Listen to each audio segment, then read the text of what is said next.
नमस्कार, जय हिंद, वंदे मातरम। प्यारे बच्चों, यूपी लेखपाल की तैयारी हो या यूपी लोअर पीसीएस की तैयारी हो या यूपी पीसीएस की तैयारी हो, सभी के लिए आपको यूपी जीके बहुत अच्छे तरीके से पढ़ना होता है। अगर आप यूपी एग्जाम की तैयारी कर रहे हैं तो यूपी पीवाईक्यू की हमारी सीरीज लगातार चल रही है। आज एक और टॉपिक मैं लेकर आया हूं जिसमें आपको यूपी पर्यटन और यूपी परिवहन से जुड़े हुए बहुत सारे पीवाईक्यूज मिलने वाले हैं। वीडियो को लाइक कर लीजिएगा, चैनल पर नया है चैनल को सब्सक्राइब कर लीजिएगा, क्योंकि प्रश्न यहीं से आएगा। पढ़ते रहेंगे आप मेरे साथ तो आपको यकीन आएगा। बहुत अच्छा कंटेंट हम लगातार आपके लिए लेकर आ रहे हैं। अगर आप हमारे कंटेंट से जुड़ना चाहते हैं, पीडीएफ्स लेना चाहते हैं, चाहे आज की वीडियो हो या हमारे चैनल पर उपलब्ध अन्य कोई वीडियो हो, हम आपको निरंतर बहुत अच्छा कंटेंट प्रोवाइड करवा रहे हैं। लोअर पीसीएस के जो हमने नोट्स बनाए हैं वो बहुत ही बेहतरीन है, सॉलिड कंटेंट आपको मिलने वाला है। और जो ऐसे नोट्स हैं जिनको अगर आप अच्छे से तैयार कर लेंगे तो लोअर पीसीएस की पढ़ाई में ही आप यूपी पीसीएस 2026 का प्री एग्जाम बहुत अच्छे से निकाल लेंगे, ये मेरी गारंटी। आप उन नोट्स को बहुत अच्छे तरीके से पढ़िएगा। और अगर आप जुड़ना चाहते हैं तो स्क्रीन पर आपको व्हाट्सएप नंबर दिख रहा है, वहां पर आप मैसेज करके आप हमारे साथ जुड़ सकते हैं और बहुत अच्छी तैयारी कर सकते हैं। तो चलिए शुरू करते हैं आज का ये बेहतरीन सेशन। तो अभी हम यूपी जीके में उत्तर प्रदेश पर्यटन से जुड़े हुए पीवाईक्यू करने वाले हैं। प्रश्न है आपका कि निम्नलिखित में से कौन सा सही सुमेलित नहीं है। ध्यान दीजिएगा, सही सुमेलित नहीं है पूछा गया है। और इसका जो सही उत्तर है आपका वो हो जाएगा ए ऑप्शन, शहीद विजय सिंह पथिक खेल परिसर। ये मिर्जापुर में नहीं है, ये आपका ग्रेटर नोएडा गौतम बुद्ध नगर में है। ग्रीन पार्क कानपुर में है। बुद्ध अंतरराष्ट्रीय सर्किट गौतम बुद्ध नगर में है। Dhyan Chandra astro turf stadium Lucknow में है। अगला प्रश्न है आपका कि भारतीय पर्यटन के स्वर्ण त्रिकोण में उत्तर प्रदेश का कौन सा शहर शामिल है। तो सही उत्तर है आपका ऑप्शन ए, आगरा शामिल है। भारतीय पर्यटन के स्वर्ण त्रिकोण में उत्तर प्रदेश का आगरा शहर शामिल है। आगरा, दिल्ली और जयपुर शहर मिलकर एक त्रिकोणीय आकार बनाते हैं। इसी भौगोलिक और पर्यटन महत्व के कारण इसे स्वर्ण त्रिकोण कहा जाता है। ये पर्यटन दौरा सामान्यतः दिल्ली से शुरू होता है, फिर आगरा और जयपुर तक चलता है। अगला प्रश्न है आपका कि निम्नलिखित में से कौन सा उत्तर प्रदेश पर्यटन के बौद्ध सर्किट का हिस्सा है। तो सही उत्तर है आपका सारनाथ। यूपी ट्रिपल एससी का पीवाईक्यू है। सारनाथ उत्तर प्रदेश पर्यटन के बौद्ध सर्किट का एक प्रमुख हिस्सा है। उत्तर प्रदेश के बौद्ध सर्किट में मुख्य रूप से राज्य के 6 स्थान शामिल हैं।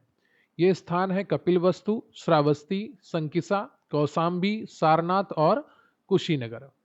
अगला प्रश्न है आपका कि आर्यभट्ट नक्षत्रशाला स्थित है। तो ये स्थित है आपका रामपुर में। आर्यभट्ट नक्षत्रशाला, जिसे डॉक्टर भीमराव अंबेडकर नक्षत्रशाला भी कहा जाता है, रामपुर में स्थित है। ये प्रदेश की प्रथम डिजिटल नक्षत्रशाला है। अन्य प्रमुख नक्षत्रशालाएं इंदिरा गांधी नक्षत्रशाला लखनऊ, वीर बहादुर सिंह नक्षत्रशाला गोरखपुर, जवाहर नक्षत्रशाला प्रयागराज है।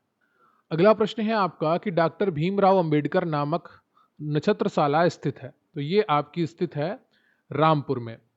डॉक्टर भीमराव अंबेडकर नक्षत्रशाला रामपुर जिले में स्थित है। यह उत्तर प्रदेश की प्रथम डिजिटल नक्षत्रशाला है जो अत्याधुनिक तकनीकी से लैस है। अगला प्रश्न है आपका कि प्रयागराज स्थित अल्फ्रेड पार्क का पुनः नामकरण किया गया। तो इसका पुनः नामकरण किया गया है चंद्रशेखर आजाद के नाम पर। प्रयागराज में स्थित ऐतिहासिक अल्फ्रेड पार्क का पुनः नामकरण शहीद चंद्रशेखर आजाद के नाम पर किया गया है। ये यूपी पीसीएस मेंस 2015 में पूछा गया प्रश्न है। इस पार्क का नामकरण इसलिए किया गया है क्योंकि इसी पार्क में चंद्रशेखर आजाद ने अंग्रेजों से पुलिस मुठभेड़ के दौरान स्वयं को गोली मारकर शहादत दी थी। अगला प्रश्न है आपका कि ब्रांड उत्तर प्रदेश सृजन के लिए उत्तर प्रदेश पर्यटन द्वारा किस उपागम को अपनाया गया है। तो सही उत्तर है आपका डी, समग्रता उपागम। UPPSC ACF RFO mains first paper 2019 का प्रश्न है। ब्रांड उत्तर प्रदेश के सृजन के लिए उत्तर प्रदेश पर्यटन विभाग द्वारा समग्रता उपागम को अपनाया गया है।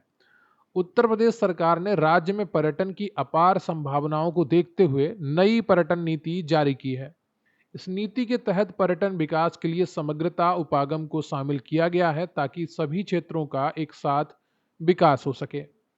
अगला प्रश्न है आपका कि उत्तर प्रदेश में पर्यटन विकास निगम की स्थापना हुई थी। तो ये हुई थी आपकी बी 1974 में। ये 2-3 बार एग्जाम में पूछा गया है। पर्यटन के विकास से संबंधित योजनाओं को सुचारू निर्धारण के लिए सर्वप्रथम 1972 में उत्तर प्रदेश पर्यटन निदेशालय का गठन किया गया था। बाद में पर्यटन से संबंधित वाणिज्यिक गतिविधियों को देखभाल और उनके क्रियान्वयन के लिए वर्ष 1974 में उत्तर प्रदेश राज्य पर्यटन विकास निगम की स्थापना की गई। अगला प्रश्न है आपका कि निम्नलिखित में से कौन उत्तर प्रदेश में बौद्ध परिपथ का भाग नहीं है? तो सही उत्तर है आपका ऑप्शन, ये सभी जो हैं ये आपके बौद्ध परिपथ के भाग हैं। प्रश्न में दिए गए उपयुक्त सभी विकल्प कपिलवस्तु, कुशीनगर, शंकिसा, श्रावस्ती बौद्ध परिपथ के अभिन्न अंग हैं। बौद्ध परिपथ के अंतर्गत प्रमुख रूप से कपिलवस्तु, कुशीनगर, कौशाम्बी, श्रावस्ती, सारनाथ तथा शंकिसा को शामिल किया जाता है। अगला प्रश्न है आपका कि उत्तर प्रदेश में स्थित काशी एक प्रसिद्ध भारतीय तीर्थ केंद्र है। यह निम्नलिखित में से किस नदी के तट पर स्थित है? तो ये गंगा नदी के तट पर स्थित है। लोअर एग्जाम 2019 में पूछा गया प्रश्न है। उत्तर प्रदेश में स्थित काशी वाराणसी के एक अत्यंत प्रसिद्ध तीर्थ केंद्र है जो पावन गंगा नदी के बाएं तट पर स्थित है। ये भारत का सबसे प्राचीन बसा हुआ शहर माना जाता है। इसे जैन धर्म तथा बौद्ध धर्म का पवित्र स्थान भी माना जाता है। काशी को घाटों के शहर के नाम से भी विश्व भर में जाना जाता है। शिक्षा के क्षेत्र में भी यहाँ बनारस हिंदू विश्वविद्यालय और संपूर्णानंद संस्कृत विश्वविद्यालय जैसे महत्वपूर्ण संस्थान हैं।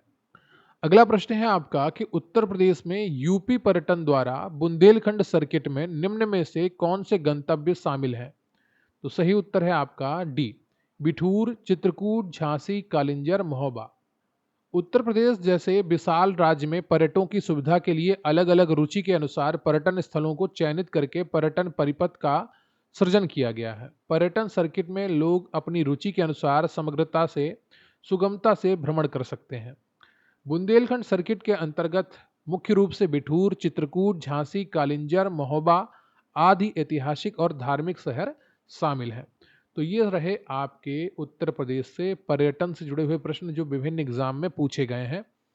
अब हम बात करेंगे उत्तर प्रदेश परिवहन की, यूपी ट्रांसपोर्ट की, जिसके जुड़े हुए प्रश्न आप आगे देखेंगे। पहला प्रश्न है कि उत्तर प्रदेश में डीजल लोकोमोटिव वर्क्स फैक्ट्री कहाँ स्थित है? तो ये आपकी स्थित है वाराणसी में। यूपी ट्रिपल एक्सरे 2024 का प्रश्न है। Diesel locomotive works factory Uttar Pradesh के वाराणसी जिले में स्थित है। इस महत्वपूर्ण रेलवे कारखाने की स्थापना वर्ष 1956 में हुई थी। वर्ष 2020 में इसका नाम बदलकर बनारस लोकोमोटिव वर्क्स BLW कर दिया गया है। अगला प्रश्न है आपका कि भारत का पहला मल्टी मॉडल टर्मिनल कहाँ बनाया गया है? तो सही उत्तर है आपका बी, वाराणसी में। UP triple auditor and assistant accountant 2025 का प्रश्न है। भारत का पहला multi modal terminal Uttar Pradesh के वाराणसी शहर में बनाया गया है। इसका मुख्य उद्देश्य अंतर्देशीय जलमार्गों को परिवहन के एक सस्ते और पर्यावरण के एक अधिक अनुकूल साधन के रूप में बढ़ावा देना है। इस मल्टी मॉडल टर्मिनल का उद्घाटन प्रधानमंत्री नरेंद्र मोदी द्वारा किया गया था। इसका निर्माण भारत सरकार की जलमार्ग विकास परियोजना के एक हिस्से के रूप में किया गया है। अगला प्रश्न है आपका कि उत्तर प्रदेश राज्य राजमार्ग प्राधिकरण का गठन किस वर्ष किया गया था? तो सही उत्तर है आपका option B, 2004। UP triple junior assistant 2025 का प्रश्न है। 13 अगस्त 2004 को उत्तर प्रदेश राज्य राजमार्ग प्राधिकरण का विधिवत गठन हुआ था। इसका गठन उत्तर प्रदेश के अधिनियम संख्या 19/2004 के तहत किया गया था। इस प्राधिकरण को public private partnership PPP model पर शुरू किया गया था। इसकी शासी परिषद की अध्यक्षता स्वयं प्रदेश के मुख्यमंत्री करते हैं। ठीक है, तो उत्तर प्रदेश राज्य राजमार्ग प्राधिकरण का गठन 2004 में किया गया था एक अधिनियम के द्वारा।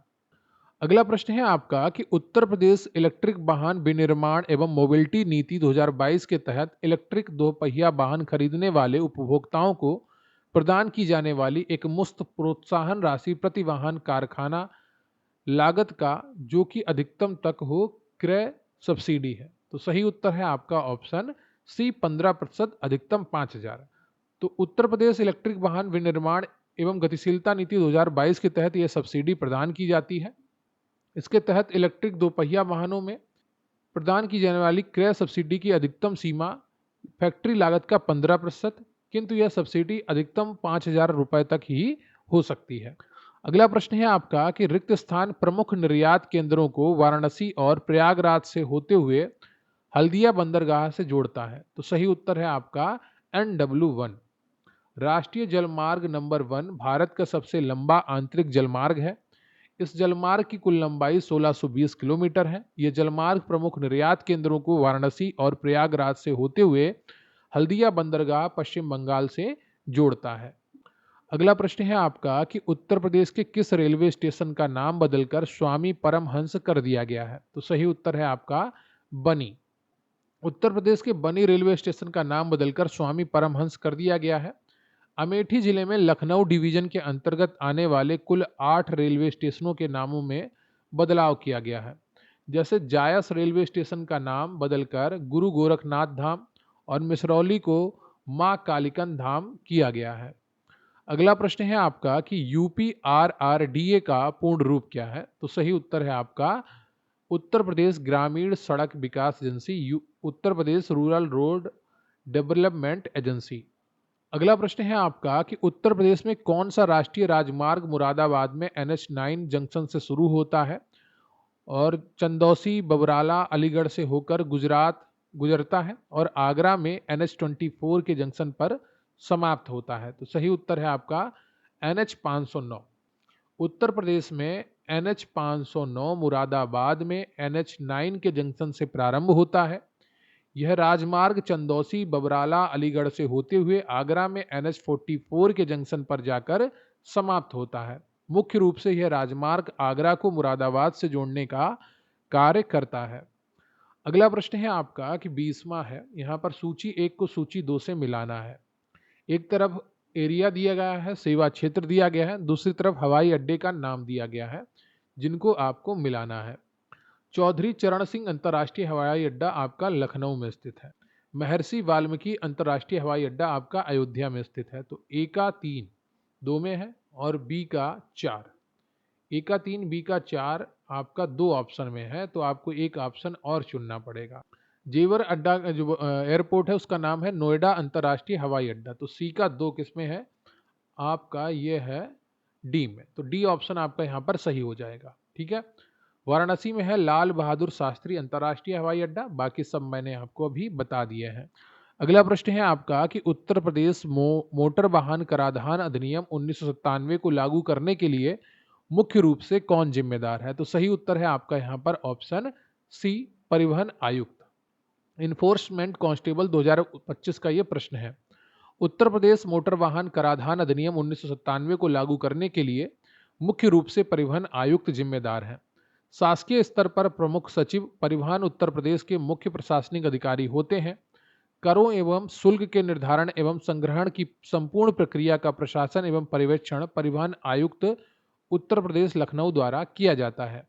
इनकी सहायता के लिए मुख्यालय में 2 अपर परिवहन आयुक्त और क्षेत्र में 6 उप परिवहन आयुक्त, 19 संभागीय परिवहन अधिकारी तथा 72 सहायक संभागीय परिवहन अधिकारी कार्यरत हैं।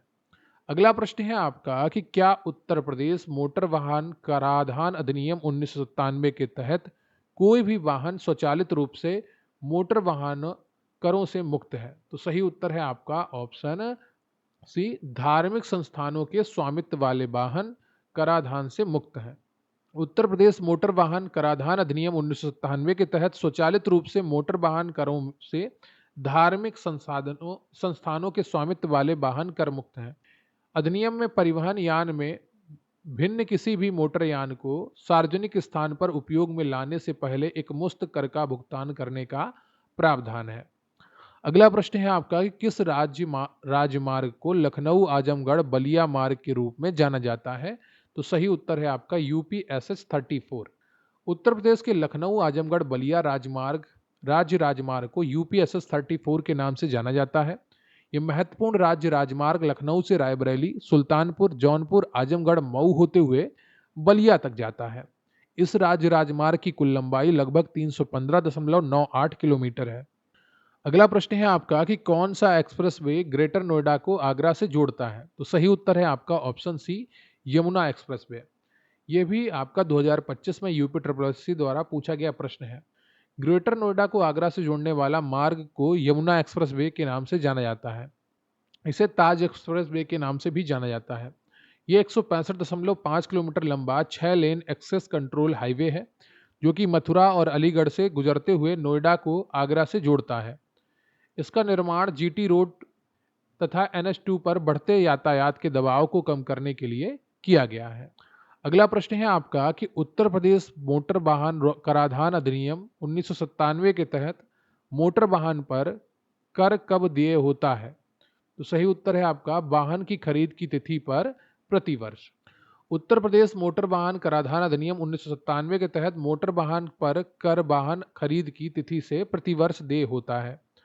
उत्तर प्रदेश मोटर यान कराधान अधिनियम 1997 का मुख्य उद्देश्य मोटर वाहनों पर कर लगाना है ताकि राज्य सरकार को विकास कार्यों के लिए राजस्व प्राप्त हो सके। इसमें माल कर, अतिरिक्त कर यानी कि यात्री कर और अन्य फीस शामिल होती है। अगला प्रश्न है आपका कि जून 1972 को उत्तर प्रदेश में किस संगठन का गठन किया गया था? तो यहाँ पर इसका गठन किया गया था ऑप्शन बी, उत्तर प्रदेश राज्य सड़क परिवहन निगम का। उत्तर प्रदेश में 1 जून 1972 को उत्तर प्रदेश राज्य सड़क परिवहन निगम का गठन किया गया था। देश के सर्वाधिक आबादी वाले राज्य में यह संगठन पिछले 50 वर्षों से अपनी सेवाएं दे रहा है। यह संगठन प्रदेश सरकार के तहत एक सार्वजनिक सेवा है जो राज्यों के भीतर बस सेवाएं प्रदान करती है। प्रथम बस प्रदेश में लखनऊ से बाराबंकी के मध्य चलाई गई थी। परिवहन निगम द्वारा Janrath, Volvo, sleeper, pink expressway आदि सेवाएं प्रदान की जाती हैं। अगला प्रश्न है आपका कि उत्तर प्रदेश मोटर वाहन कराधान अधिनियम 1997 के अंतर्गत किस प्रकार के वाहनों को कराधान से छूट प्राप्त है? तो सही उत्तर है आपका ऑप्शन बी, एम्बुलेंस और फायर इंजन। उत्तर प्रदेश में मोटर वाहन अधिनियम 1997 के अंतर्गत एम्बुलेंस और फायर इंजन यानी कि दमकल वाहनों को कर से पूर्ण छूट प्रदान की जाती है। आपातकालीन सेवाओं में उपयोग होने वाले वाहनों पर कर छूट प्रदान की जाती है क्योंकि इनका प्रयोग आम जनता की सुरक्षा व सहायता के लिए होता है। उत्तर प्रदेश मोटर वाहन कर नियमावली 1997 के नियम 28 के अनुसार आपातकालीन मोटर वाहनों पर पूर्णतः कर से छूट प्राप्त है। अगला प्रश्न है आपका कि बदायूं जिले से कौन सा राज्य राजमार्ग निकलता है? तो यहाँ पर निकलता है यूपी SH18। उत्तर प्रदेश के बदायूं जिले में राज्य राजमार्ग 18 अवस्थित है। ये राजमार्ग मेरठ से शुरू होकर बदायूं तक जाता है। इसी कारण इसे मेरठ बदायूं मार्ग भी कहा जाता है। इसकी कुल लंबाई 172.66 किलोमीटर है और ये मेरठ, गाजियाबाद, बुलंदशहर और बागपत जिलों से होकर गुजरता है। अगला प्रश्न है आपका कि उत्तर प्रदेश मोटर वाहन कराधान अधिनियम 1997 के तहत विभिन्न श्रेणियों के वाहनों के लिए कर की दरें कैसे निर्धारित की जाती हैं? तो सही उत्तर है आपका ऑप्शन बी, इंजन क्षमता के आधार पर। उत्तर प्रदेश मोटर वाहन कराधान अधिनियम 1997 के तहत इंजन क्षमता के आधार पर विभिन्न श्रेणियों के वाहनों के लिए कर दरें निर्धारित की जाती हैं। यह कराधान अधिनियम 1 जनवरी 1997 को प्रकाशित एवं प्रारंभ हुआ था। इस अधिनियम का उद्देश्य राज्य में मोटर वाहनों पर कर लगाना और यात्रियों और माल के परिवहन में लगे वाहनों पर अतिरिक्त कर लगाना होता है। अगला प्रश्न है आपका कि यूपी SH7 किन दो प्रमुख शहरों को जोड़ता है? तो सही उत्तर है आपका इलाहाबाद और गोरखपुर यानी कि प्रयागराज और गोरखपुर को जोड़ता है। और ये 2025 में ही इन्फोर्समेंट कांस्टेबल द्वारा पूछा गया प्रश्न है। उत्तर प्रदेश राज्य राजमार्ग 7 इलाहाबाद यानी कि प्रयागराज को जौनपुर से होते हुए गोरखपुर से जोड़ता है। इसकी कुल लंबाई 106.56 किलोमीटर है। अगला प्रश्न है आपका कि उत्तर प्रदेश में पहली राष्ट्रीयकृत परिवहन सेवा कब शुरू हुई थी? तो ये आपकी शुरू हुई थी 1947 में। प्रदेश में यात्री सड़क परिवहन सेवा 15 मई 1947 को लखनऊ से बाराबंकी मार्ग पर संचालन करके प्रारंभ की गई थी। बाद में 1 जून 1972 को सड़क परिवहन अधिनियम 1950 के अधीन इसे परिवर्तित कर उत्तर प्रदेश सड़क परिवहन निगम कर दिया गया। अगला प्रश्न है आपका कि कौन सा जिला यूपी SH1 के मार्ग पर नहीं है? तो सही उत्तर है आपका वाराणसी। उत्तर प्रदेश का राज्य राजमार्ग महाराजगंज, गोरखपुर, देवरिया और बलिया जिलों से होकर गुजरता है। यह सोनौली नगर को बलिया से जोड़ता है और इसे सोनौली, नौतनवा, गोरखपुर, देवरिया, बलिया मार्ग भी कहा जाता है। अगला प्रश्न है आपका कि आगरा लखनऊ एक्सप्रेसवे कितना लंबा है? तो ये आपका 302 किलोमीटर लंबा है। यह एक 6 लेन एक्सेस कंट्रोल एक्सप्रेसवे है। बाद में इसे 8 लाइन का बनाया जा सकता है। इसका निर्माण कार्य पूर्ण होकर 21 नवंबर 2016 को इसका उद्घाटन हुआ था। अगला प्रश्न है आपका कि उत्तर प्रदेश के निम्नलिखित में से किस शहर में अंतर्राष्ट्रीय हवाई अड्डा स्थित है? तो लखनऊ में भी है, वाराणसी में भी है, तो आपका सी ऑप्शन सही हो जाएगा। ये भी आपका 2025 में पूछा गया है इन्फोर्समेंट कांस्टेबल में। उत्तर प्रदेश में अब तक कुल 5 अंतर्राष्ट्रीय हवाई अड्डे हैं। चौधरी चरण सिंह हवाई अड्डा लखनऊ, लाल बहादुर शास्त्री अंतर्राष्ट्रीय हवाई अड्डा वाराणसी, कुशीनगर अंतर्राष्ट्रीय हवाई अड्डा कुशीनगर में, महर्षि वाल्मीकि अंतर्राष्ट्रीय हवाई अड्डा अयोध्या में और नोएडा अंतर्राष्ट्रीय हवाई अड्डा जेवर में निर्माणाधीन है। अगला प्रश्न है आपका कि उत्तर प्रदेश में राज्य राजमार्गों की कुल लंबाई लगभग कितनी है? तो ये लंबाई है 8,432 किलोमीटर, जबकि राष्ट्रीय राजमार्गों की कुल लंबाई है 2024 तक 11,737 किलोमीटर।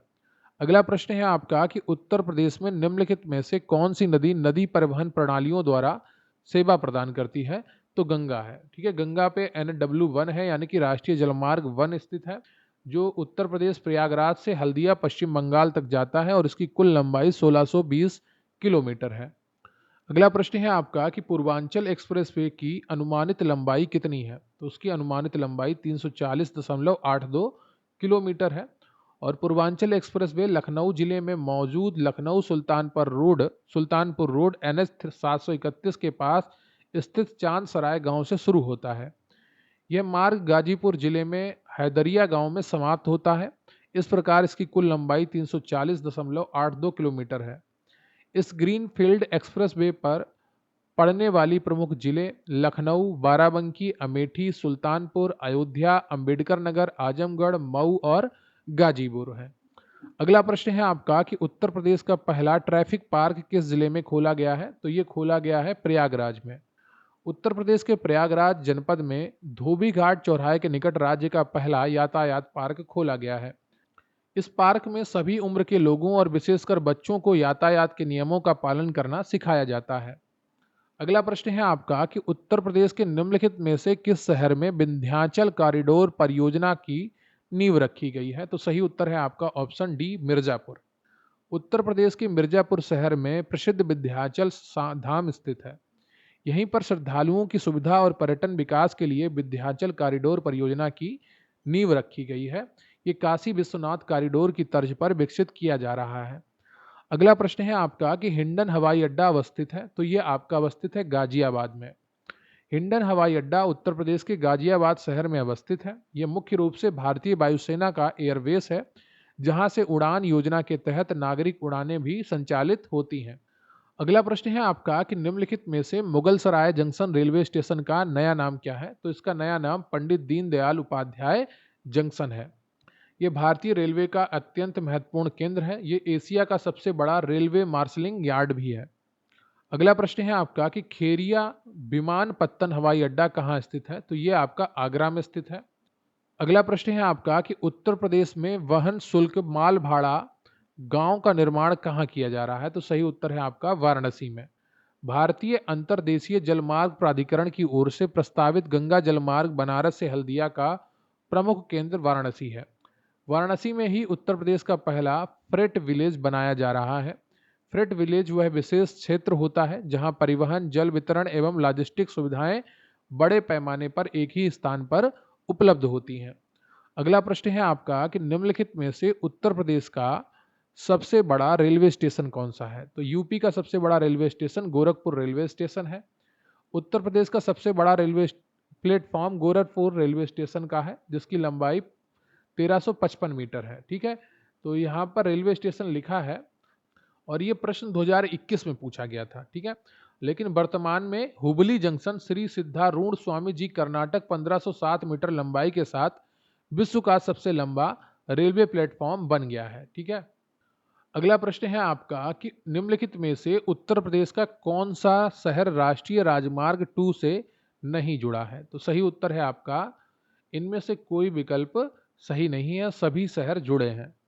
पुराने राष्ट्रीय राजमार्ग 2, जिसका नया नाम NH19 है, उत्तर प्रदेश से गुजरने वाला सबसे लंबा राष्ट्रीय राजमार्ग है। यह उत्तर प्रदेश के आगरा, फिरोजाबाद, इटावा, सिकंदरा, कानपुर, कौशाम्बी, प्रयागराज, हंडिया, वाराणसी, चंदौली आदि से होकर बिहार जाता है।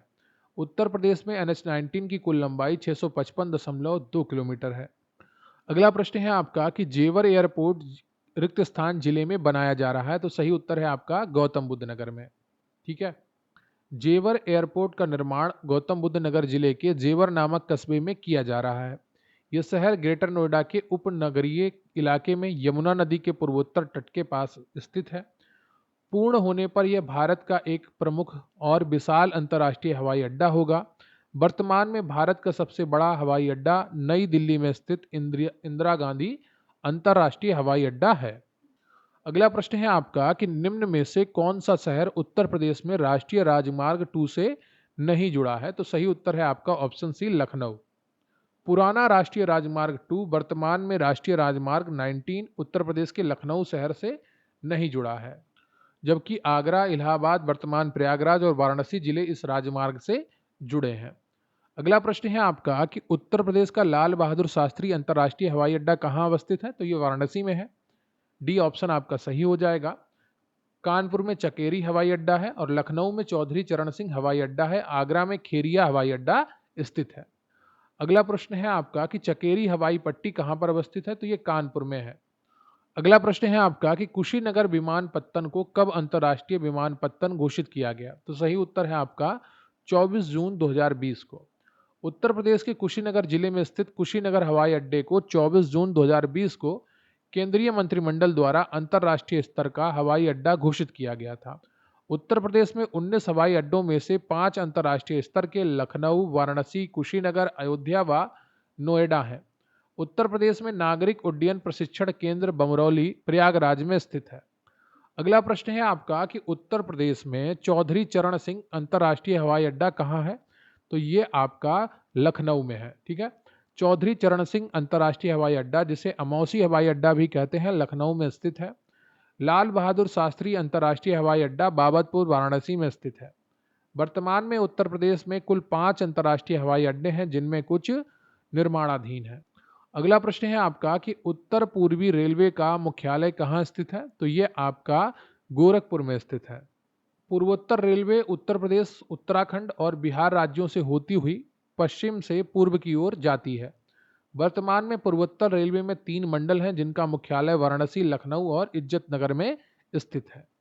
अगला प्रश्न है आपका कि हाल ही में उत्तर प्रदेश राज्य के गंगा एक्सप्रेसवे परियोजना की आधारशिला रखी गई थी, वह कितने किलोमीटर लंबा है, तो सही उत्तर है आपका 594 किलोमीटर लंबा है और ये 2022 का प्रश्न है। अब ये इसका उद्घाटन होने वाला है, तो एक बार फिर से ये करंट अफेयर्स का आपका हिस्सा हो जाएगा। अप्रैल से जून के बीच में कभी भी इसका उद्घाटन हो सकता है, ये लगभग बन के तैयार है।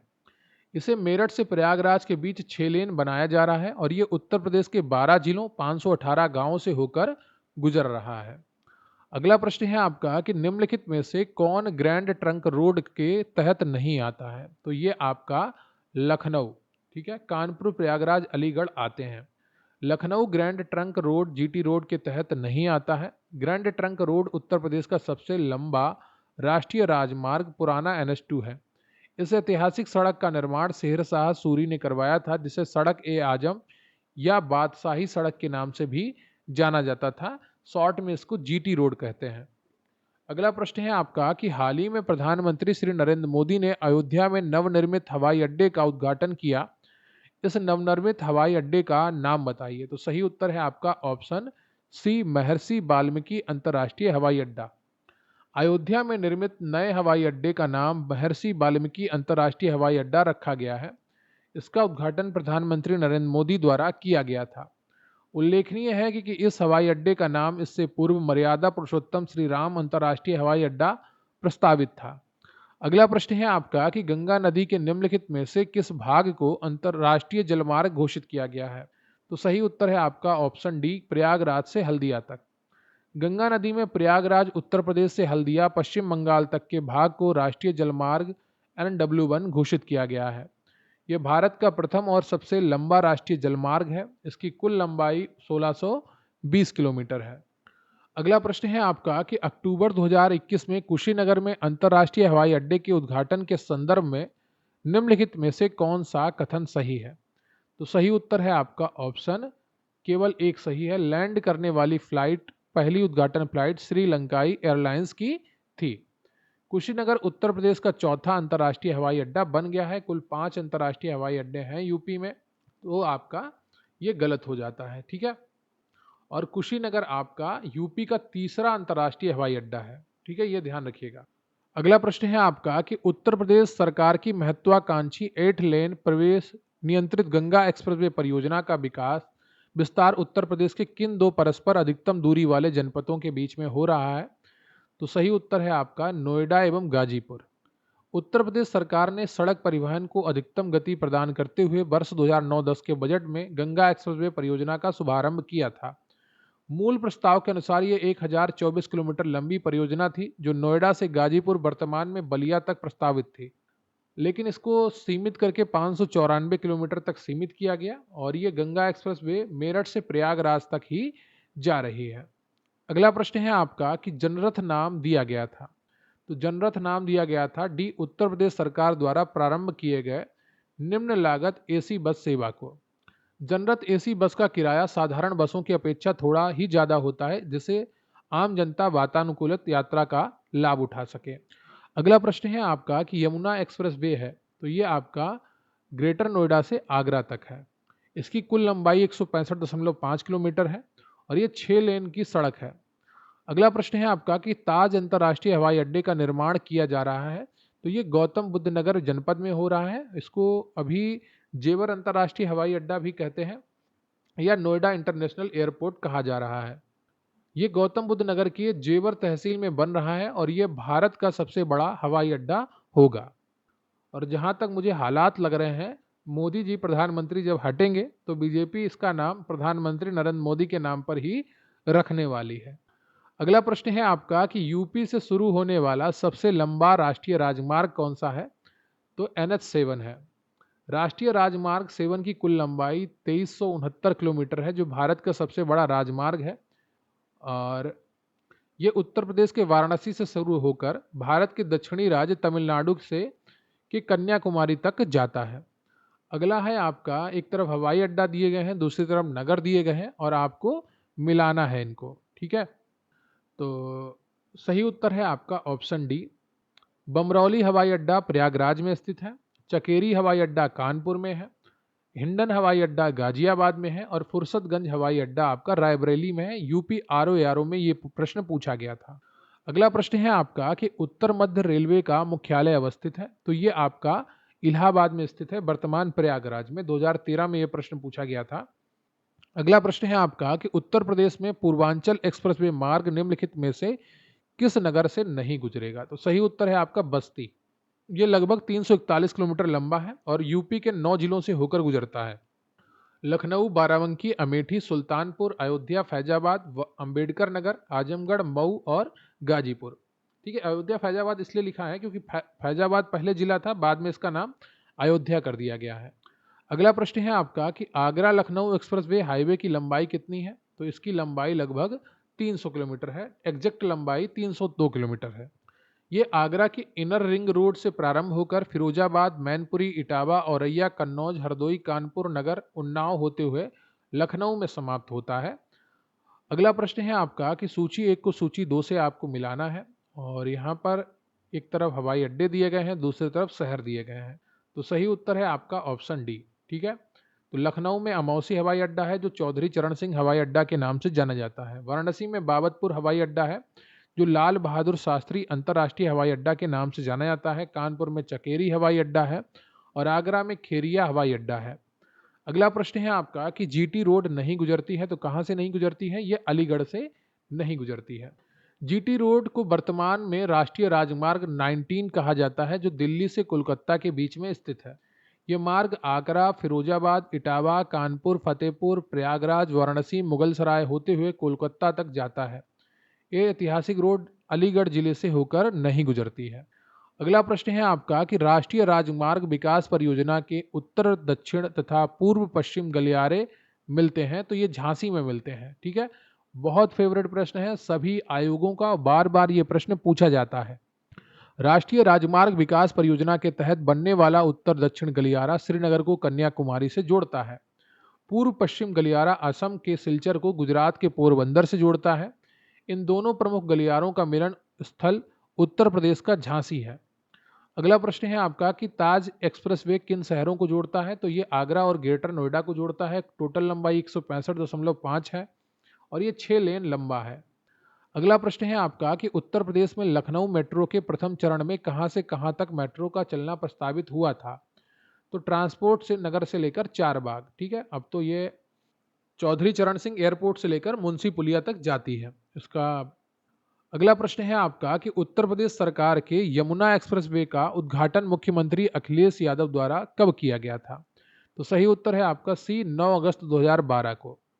उत्तर प्रदेश में यमुना एक्सप्रेसवे का उद्घाटन 9 अगस्त 2012 को तत्कालीन मुख्यमंत्री अखिलेश यादव द्वारा किया गया था।